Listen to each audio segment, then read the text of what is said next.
এই বাপ, তোমরা যারা সিজদা করো না, তোমরা বলো না বাজান, বলো না। এই দরদি ভাই চিৎকার করে বললাম, তুমি যদি বলো তোমার পায়ে ধরতে, আমি পায়ে ধরতে রাজি।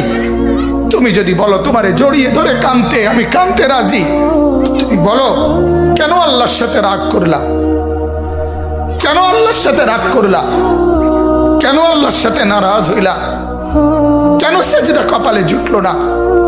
কেন মালিকের সাথে সারাদিনের এত কিছুর বিনিময়ে আল্লাহ তাআলা একটা মিস কল দিলে, 2 সেকেন্ডের একটা মিস কল দিলে বন্ধু তুমি টের পাও তোমার মোবাইলে মিস কল আসছে। এত বড় মসজিদে 6টা মাইকের হরন দিয়া আল্লাহু আকবার বলে তোমারে ডাক দেয়, তোমার একটাবারও কানে লাগে না, বিবেকে লাগে না। তোর মতো সত্য ডাকাত, তোর মতো পাষাণ বেটার কে হইতে পারে বেটা?